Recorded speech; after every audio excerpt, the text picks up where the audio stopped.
Welcome, everybody. So happy to see you. Can you hear me? Okay. My name is Reverend Angie Apt, for anybody who doesn't know me. And I just want to ask, first of all, I forgot to ask this last time. If you have your cell phone on, make sure you turn your cell phone off. I just made sure I did the same. And is there anybody that's here for the first time? Wow. Okay, lots of people. Okay, welcome, welcome. Okay, so I just want to read something to you. So while spiritualism has been around for centuries, modern spiritualism began in 1848 in a small town in New York State. Spiritualism believes that life continues after the physical change called death, and that God is a loving God who wants only our greatest good. We are spiritual beings having an earthly experience as we learn lessons for our individual growth.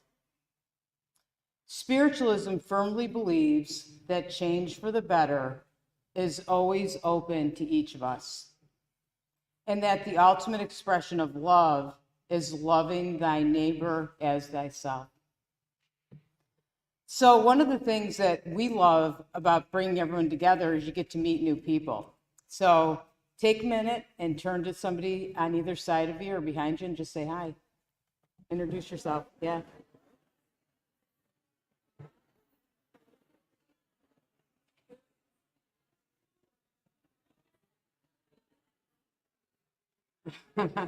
People are going across the aisle. Okay.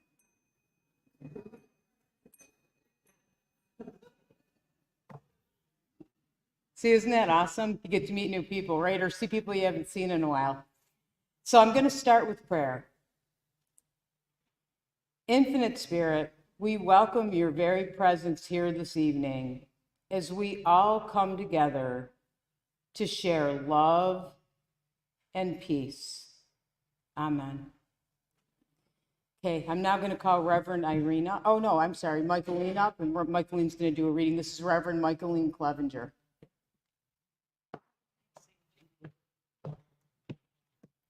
Hi, everybody. So March is Women's Month.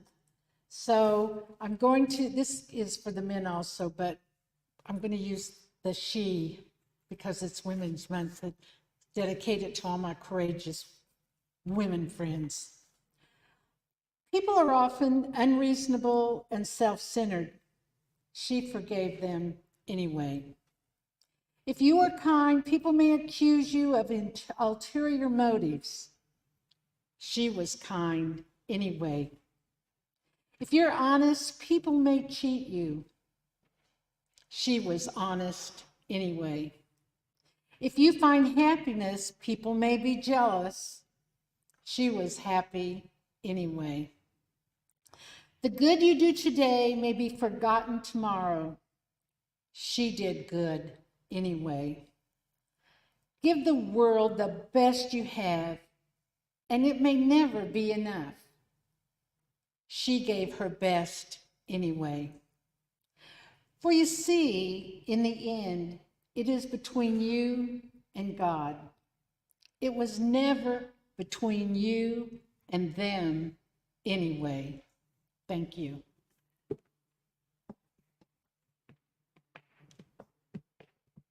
Thank you, Mike. That was beautiful. I'd now like to call Reverend Irene Lavin up, and Irene's going to guide us in meditation. Hello to each of you. So make yourself comfortable. You might want to take anything off your lap, so that you're feeling relaxed. And I encourage you to sit with your eyes closed and just to start physically relaxing yourself, right? And this is a brief meditation. There'll be a period of silence in it where it'll be just between you and the divine creator, and then we'll come back and go into healing, sending out healing. So we take this time, and we create this space together and individually for ourselves, one with the other, to be at peace, to let go of thoughts of the day. We breathe in and we breathe them out. We just let them go. Let them go. Let them go. And at your own pace, take another deep breath in, slowly filling up, feeling white light beginning to fill your being. And with the exhale, just letting go again of anything that does not serve you. You let it go. You let it go. And you feel your shoulders relaxing. You feel your arms, your hands relaxing, your entire legs. And bit by bit, you're surrendering to this time, this place, and welcoming the energy of the divine into your being, into this space. You feel encouraged by it. You feel welcomed by it. And you definitely feel loved by it. It surrounds you and infills your being. As you let go, as you let God, and you enter the silence and let your thoughts drift away.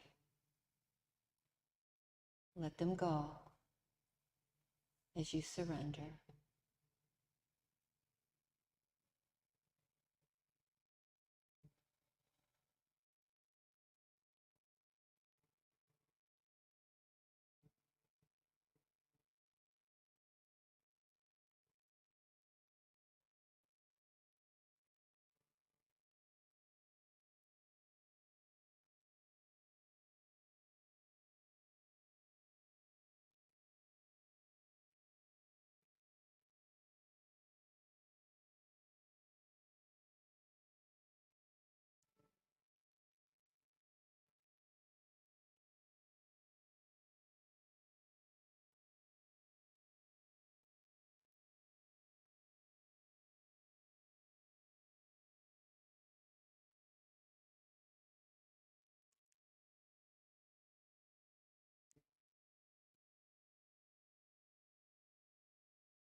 And in this space of oneness, you feel loved.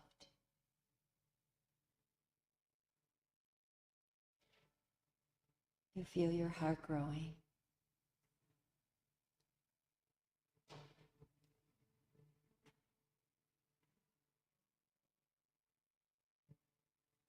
You feel your purpose filling your being.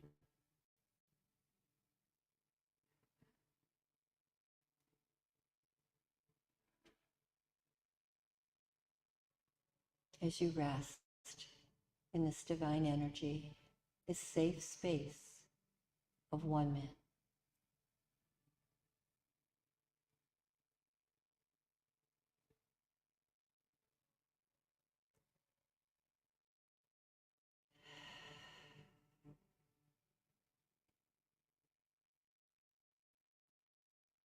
And slowly, ever so slowly, we start to come back, but bring the light of this space, the energy of this space, the love of this space with us. And I ask you to continue to close your eyes and invite you to bring this beautiful white light and energy into your heart space. Breathe into your heart and feel that energy growing stronger and more beautiful. Now imagine someone in your life who could use some of this healing energy. Imagine that they are standing before you now, and you are sending this beautiful energy from your heart to them.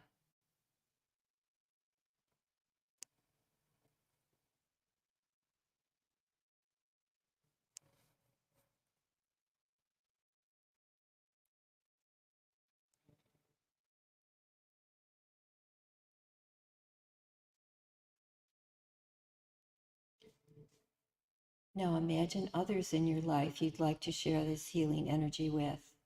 And now imagine them before you and surround them with beautiful healing light coming from and through your heart.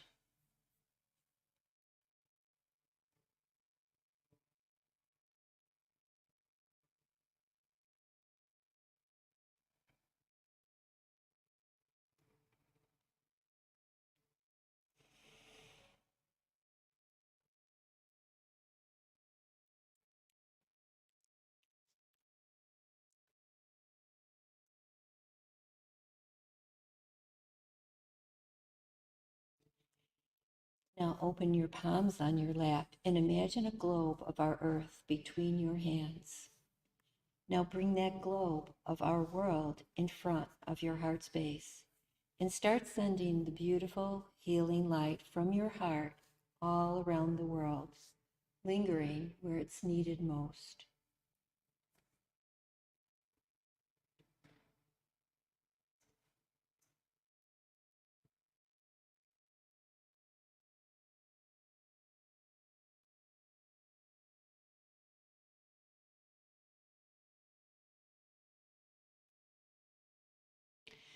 Know this healing light and energy will stay where you sent it. And knowing you made a difference, begin to bring yourself back. Wiggle your toes and fingers, shift your breathing, and open your eyes.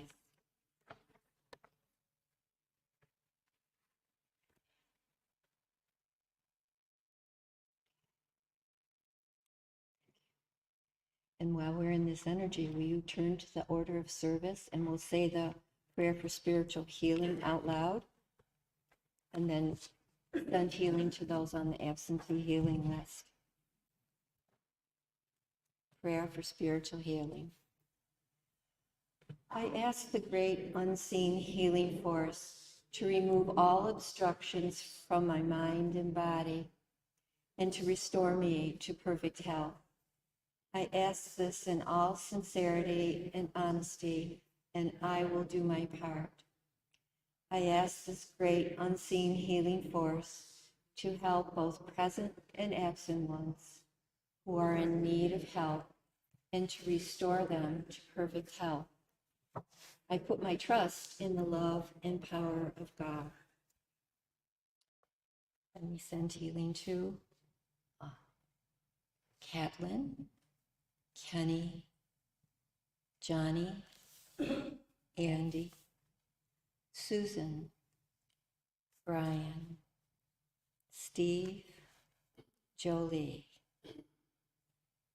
Amy, John, Vic, Brenda, Kathy, Andrew, Kat, Joan, Erica, Sam, Sarah Grace, Julianne, Anna, Arnie, Gary, Judy, Lucia, Linda P., Dick, Lori, Paul, Mary Oakley, Maggie, Megan, Andy, Lori, David, Kaylin Ray, Colleen, Jeanette,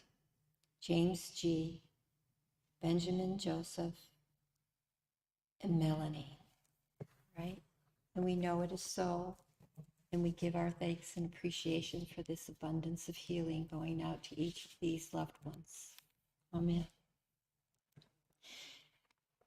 I invite you to sing What a Wonderful World, and that is in your order of service also. The words are there.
Thanks, Irene.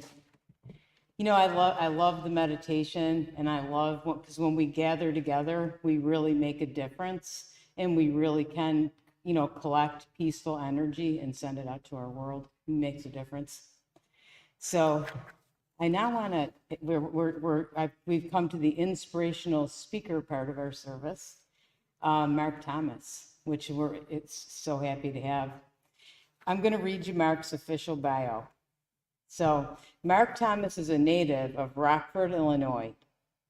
Mark's early spiritual development came from his family, who were actively engaged in the United Methodist Church. After completing his Bachelor of Science degree in 1975 at the University of Illinois in Recreation and Parks Administration, Mark held the position of director of a 500-acre recreation and educational field campus. In 1982, Mark and his wife Elaine moved to Chautauqua County, New York. In 1988, Elaine and Mark, along with friends, the Panabiancos, founded Fellowships of the Spirit and the School of Healing and Prophecy. Also, during that time, Mark started a consulting and training business, which he successfully ran until 1997. In addition to business pursuits from 1992 to 97, Mark was elected and served as a town official, and then following that service, he was elected and served as Chautauqua County Executive. After his elected service, Mark returned to his original career as the Western District Director of New York State Parks. From his office at Niagara Falls, he served as the administrator in charge of 40 state parks and parkways throughout Western New York. In 2018, Mark retired from full-time government service and is currently serving as an adjunct instructor for the University of Illinois. Over the years, Mark's desire for spiritual development has brought him to study Vedic, Buddhist, Taoist, and mystical Christian teachings with a variety of teachers, and writers from around the world. God, I almost got that wrong. He currently serves as pastor of Fellowships of the Spirit Church in Cassadaga, New York. Mark teaches classes in advanced meditation practices at the Fellowship School of Spiritual Healing and Prophecy and its graduates. Mark resides in New York, Chautauqua County. And I give you Mark Thomas.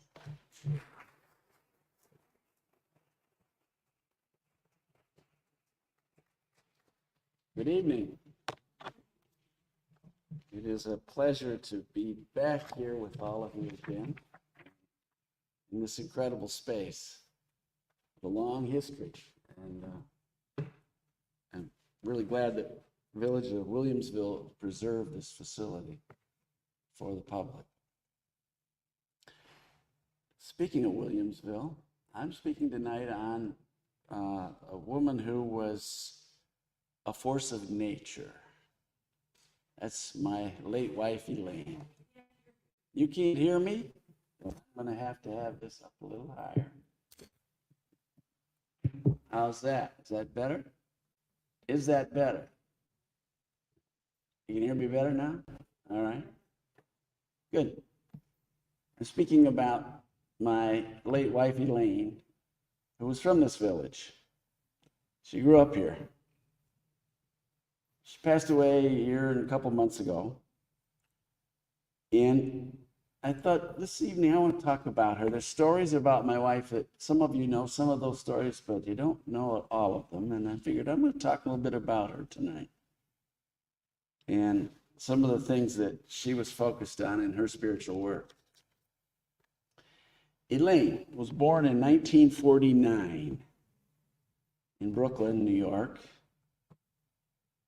And little math you don't have to figure out. There's only 4 years between her birth and the end, or 5 years, the end of the Holocaust in Europe. She was born into a Jewish family. Falkowitz was their name. And if you were Jewish in the United States following the war, you knew that our government and the Catholic Church and a whole lot of others looked the other way while Jews were being exterminated in mass proportions during that war and before it. It was an uneasy time to be Jewish anywhere in the world. You didn't have to go too far back inside any of the Jewish families that Elaine grew up in and around to know that those whole generations were wiped off the face of the earth. It was a very uneasy time, a very unpleasant time, and a very scary time to be Jewish, even in the United States of America.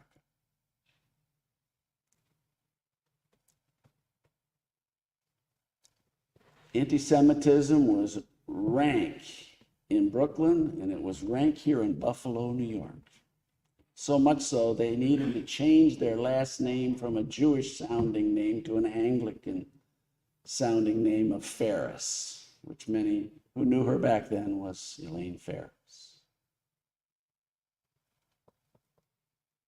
That's the environment that Elaine was born into.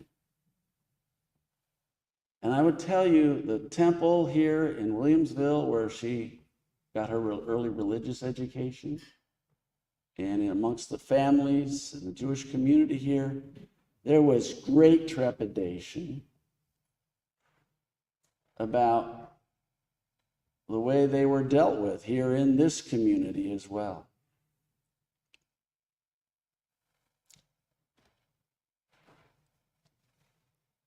She was taught to be afraid of just about anything or anyone who wasn't Jewish. You can understand that based on what happened back then and what she was born into and what was still present in our country as well. So she had a lot of that ingrained in her at an early age.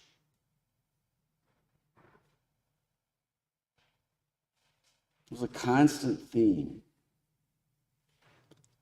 in family discussions over meals. And when I met her later on, I got quite an education myself.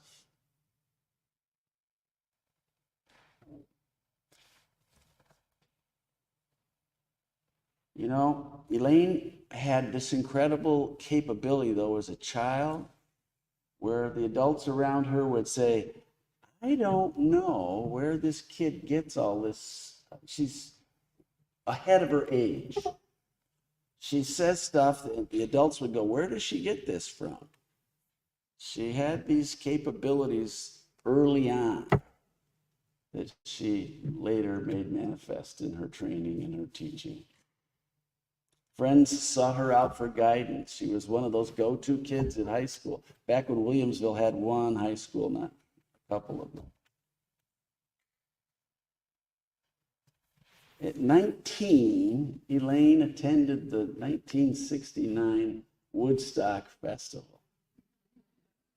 You think her parents were keen on that? Not terribly keen on that at all. But she went with a group of young ladies and had a marvelous experience. It was a life-changing experience for her.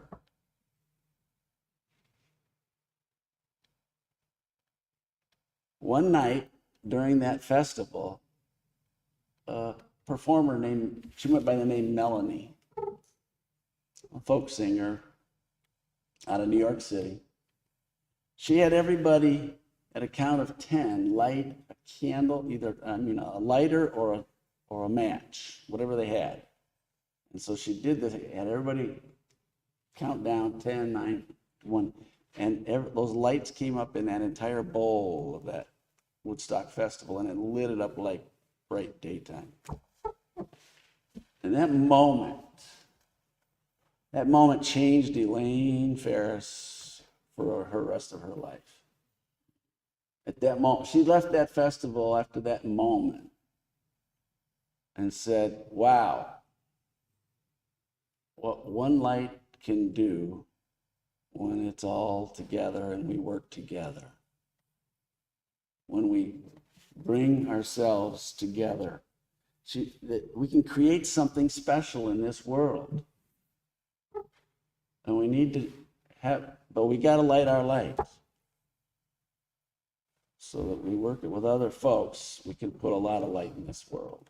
That was a life-changing moment for a 19-year-old kid who grew up in what I just described for you. You can make a difference. You can turn things around. So that fall, Elaine, much to her parents' chagrin, left college. Didn't go back for the fall term. Another great thing for her parents, who were not at all pleased with that move, since education was a high priority in the family. She went to Tucson, Arizona, and spent the fall with friends, and then came back in the middle of winter wondering, what am I doing back here in Western New York in the winter? I could be down in Tucson. And she said, no, I need to go back home. I'm feeling called back home. She returned, and she heard about this medium here in the city of Buffalo named Edith Sandy Wendling, Reverend Edith Sandy Wendling. So for a reading with Reverend Wendling. And when they got done, she was so impressed. She said, where do you go to learn what you do, Reverend Wendling? She said, well, in my classes, you can learn it. So she started going to the classes. Another major turning point for Elaine. Because through her education, if you will, with Reverend Wendling, she found the direction her life needed to go in. Her calling was evident. Reverend Wendling had started meditating in the parlors in England of a family, little known family, Arthur Conan Doyle. You ever heard of him? Yeah. She started learning spiritualism at their home. Lady Doyle was a trance medium, and she would go and as a young child with her older sister, and they would sit in meditation with the Doyles. And she learned, Reverend Wendling learned her profession, her vocation through that means. She then took that spiritual lineage she gained from the Doyles and brought it to Canada and then to Western New York, where she lived the rest of her life and lived to be 100 years old. I had the pleasure of meeting her on a couple occasions, and she, too, was a force of nature. She wasn't even 5 foot tall, but she had packed a lot of dynamite. She was a force to deal with. Elaine studied with Reverend Wendling and at John Carlson Memorial Spiritual Church, the seminary there. She went back to college. She got her teaching degree and a master's degree in counseling as well. And at John Carlson and also in her summers in Lilydale, she continued to develop her capacity as a medium and a healer. One day when Elaine used to go to Reverend Wendling's home and help her with correspondence regularly, and was her assistant pastor for a number of years there.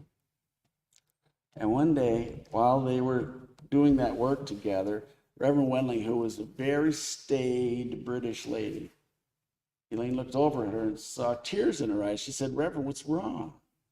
She said, "I just remembered a conversation I had had with my teachers and guide in spirit that you would be coming along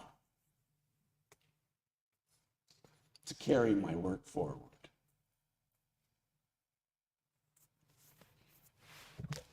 At the time, Elaine was kind of shocked, as you could imagine. She just thought she was there helping out, and being involved with the church. But what ended up happening was she became assistant pastor, and she worked at the church for a number of years.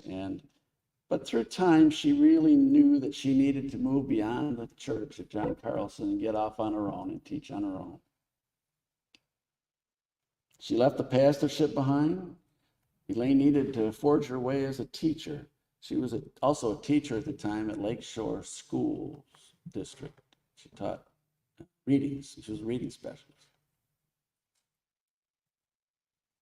And soon she left that behind and thought, well, I'm going to go whole hog and be a medium and teacher of the spiritual work and try to do it all myself. And she found out how difficult that was pretty quickly to do that.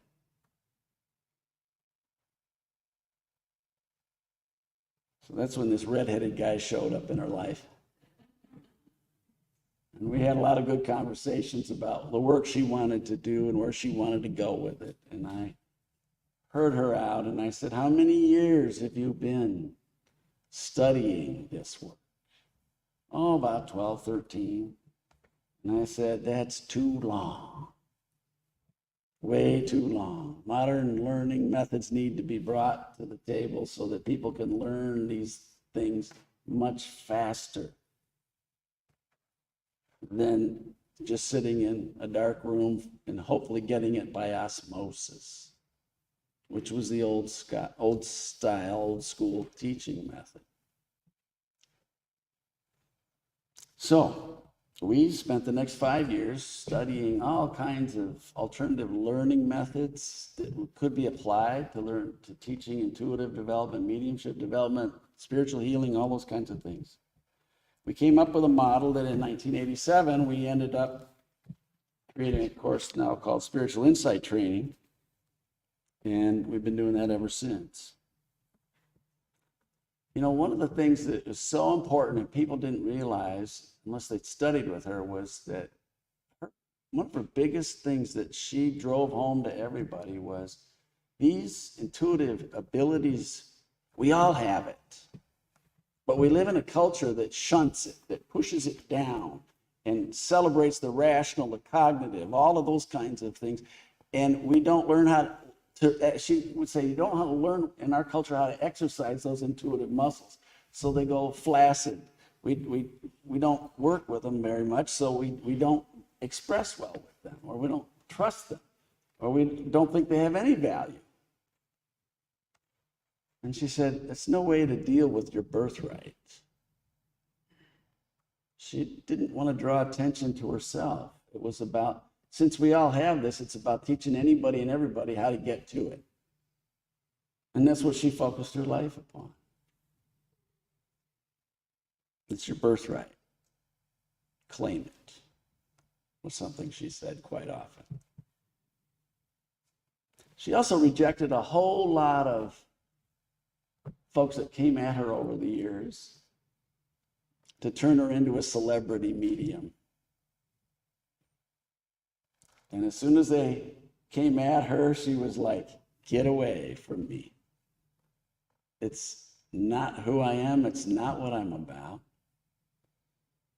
And it totally goes against my message that we all have these abilities. It's not to be about celebrity. It's to be about healing. It's about uplifting. It's about bringing people to their own birthright. And that's where she dedicated her efforts. School that she started in its 36th year. The torch that Reverend Wendling passed to Elaine has now been handed to Angie and to Tom Kratzley and the faculty of the school. The lineage that she leaves behind is old. It goes way back into England. The methods are current. The effects are rippling out all over our country by the people she has taught how to not only do the work of mediumship or use their intuition on a daily basis, but to use it well for good for others, to be of inspiration, to be of healing. And that's the legacy that Elaine and Reverend Wendling left for those who remain. So from this talk this evening, I would encourage you to take this away tonight, that your intuitive gifts are your birthright. Claim it.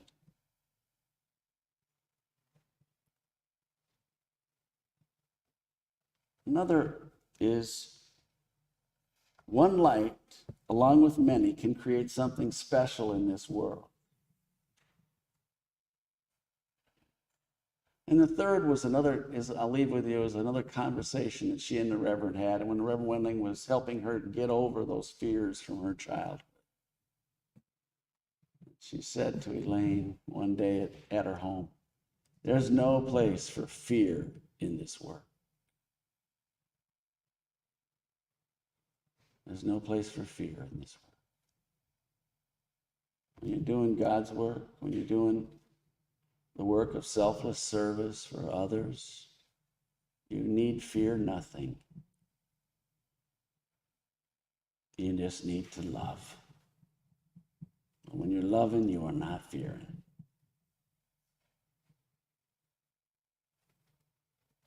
So I share these stories with you this evening and these takeaways because I really want to celebrate the work that Elaine did. And we're a year out from her passing. She left an incredible mark in the world, but she didn't draw attention to herself.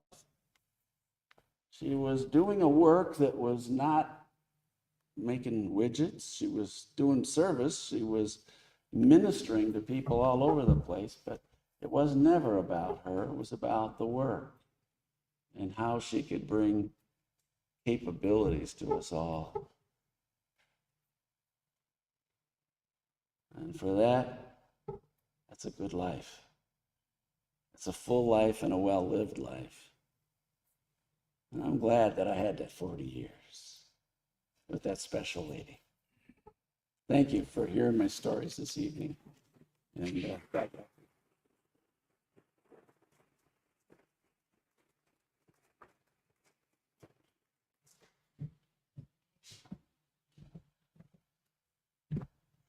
Thank you for those tender words. Thank you so much. moving and filling us in on more of that precious history of both of those ladies. All right, thank you.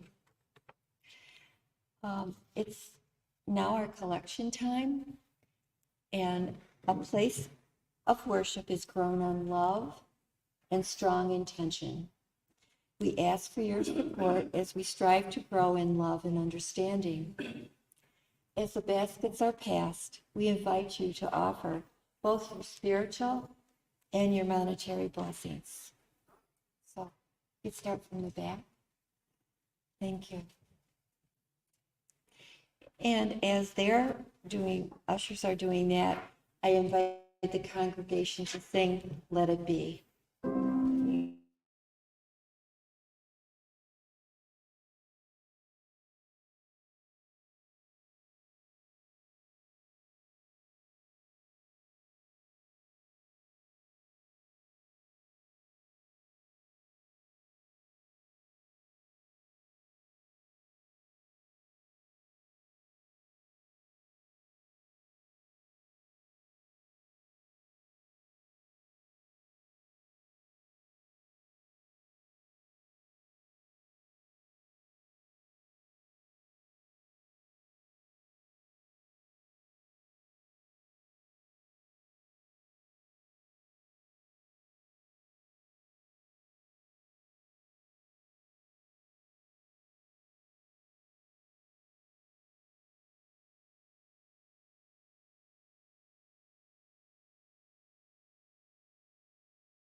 Such enthusiasm in that song, isn't it? They put their passion into it. All right. So thank you. And I want to say we are grateful for these gifts. May their blessings grow as this place grows in faith, in service, and in the healing power of love. So thank you. God bless.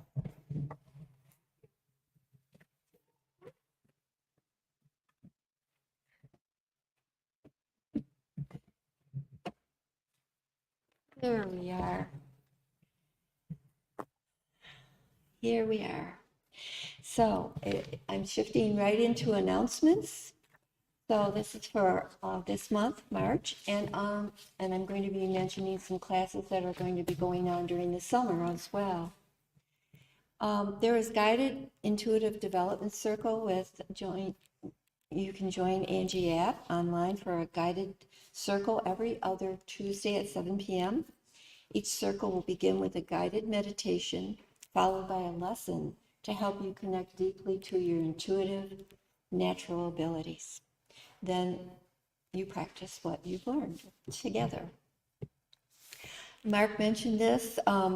There is a combined spiritual insight training later this month, March 21st through 24th, and it offers both parts 1 and 2 over 4 days.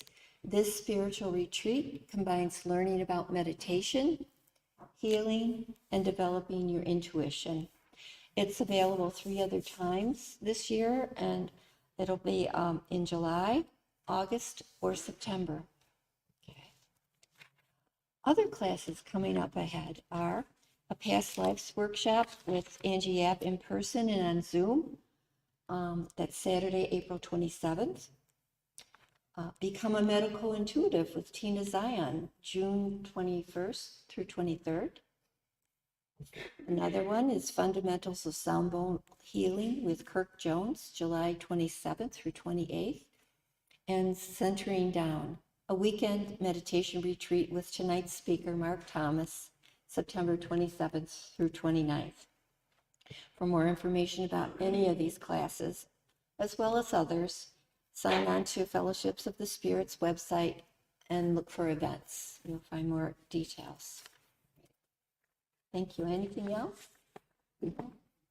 Okay, all right. Thank you.